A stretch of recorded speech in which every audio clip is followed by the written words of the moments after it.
पूरे दिन की थकान के बाद, अब हाईकोर्ट से फ्री होने के बाद, अब मैं अपने डेस्टिनेशन की तरफ बढ़ रहा हूं। लेकिन कुछ दिनों से मैं नोटिस कर रहा हूं कुछ चीजें। जैसे आज अचानक लखनऊ में बारिश हो गई, बहुत भयंकर बारिश हो गई, और उसके बाद जिस तरीके से चीजों की अव्यवस्था या दुर्व्यवस्था दिखाई दे रही है, कहने के लिए मजबूर होना पड़ता है।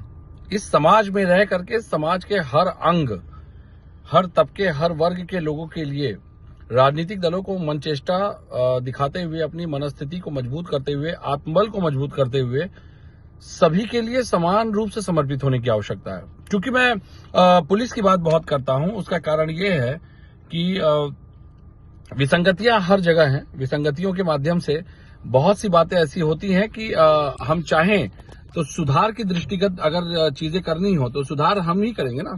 सुधार की दृष्टिगत जब बातें होनी होंगी तो एक वकील सुधार की बातें करेगा, वकील सुधार की बातें करेगा, और उसके बाद जब सुधार की बात आएगी तो वकीलों को संवैधानिक दायरे में, संवैधानिक मर्यादा के अनुसार बैठ करके सुधार की चेष्टा और प्रयास करना चाहिए।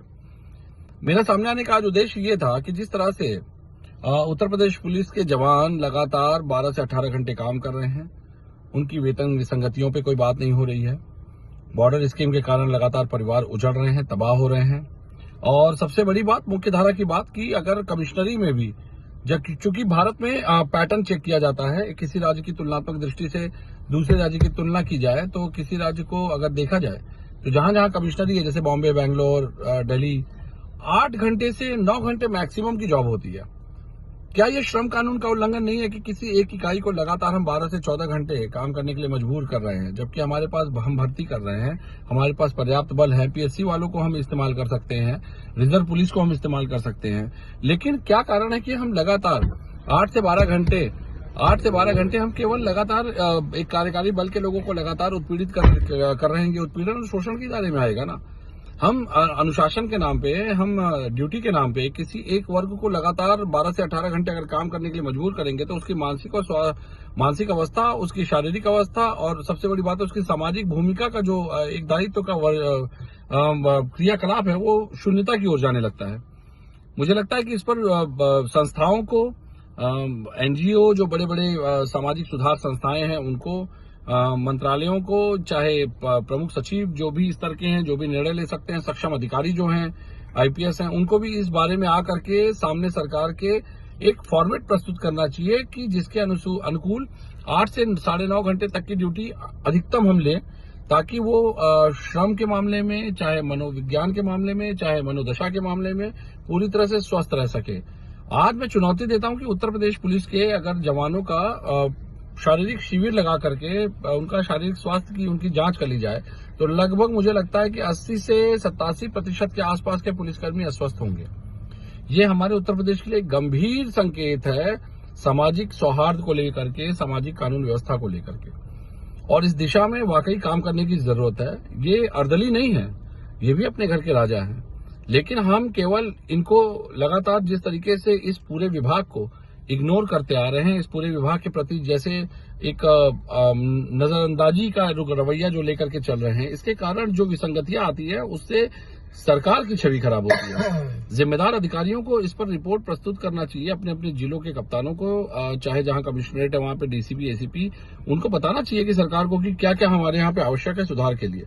अगर आप, आश्चर्य की बात ये होती कि यही अधिकारी मुंबई और बैंगलोर जैसे, दिल्ली जैसे परिक्षेत्रों में जाने के बाद वहां पे कमिश्नरी के एक बेहतर फॉर्मेट को रिप्रेजेंट करते हैं, लेकिन यूपी में रहने के कारण, क्या ऐसा कारण है कि आप यूपी में बोलना ही नहीं चाहते?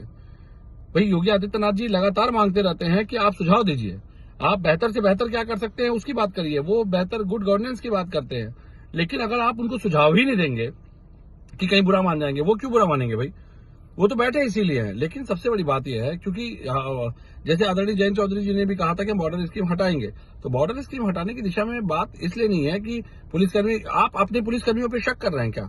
पुलिसकर्मी भ्रष्ट होते हैं, और भ्रष्ट अगर होते हैं तो कोई एक संस्था बताइए जहां पे भ्रष्टाचार नहीं पनप रहा है। उस भ्रष्टाचार को अगर खत्म करना है, उस भ्रष्टाचार पे अटैक करना है, उसको न्यूट्रलाइज करना है, तो आपको पुलिसकर्मियों के हित में वो निर्णय लेने पड़ेंगे जिसके कारण इस भ्रष्टाचार पे प्रहार हो सके।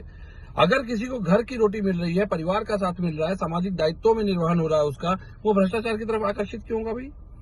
सबसे बड़ी बात है कि भ्रष्टाचार एक मनोविज्ञान का सबसे अहम पार्ट है, जिसमें कि एक बहुत ही बड़ी डिस्कशन की आवश्यकता है।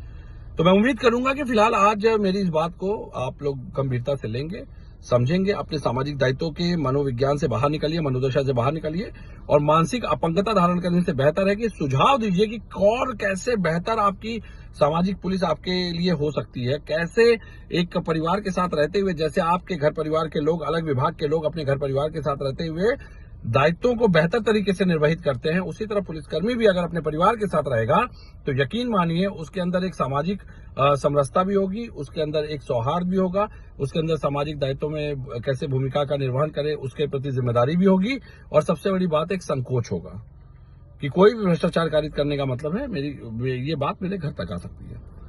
तो आंखें खोलिए। चुनाव तो आप वैसे भी जीतेंगे। आज के समय में उत्तर प्रदेश पुलिस के जवानों की सबसे बड़ी मांग है बॉर्डर स्कीम हटाना। सभी को अपना परिवार प्यारा है।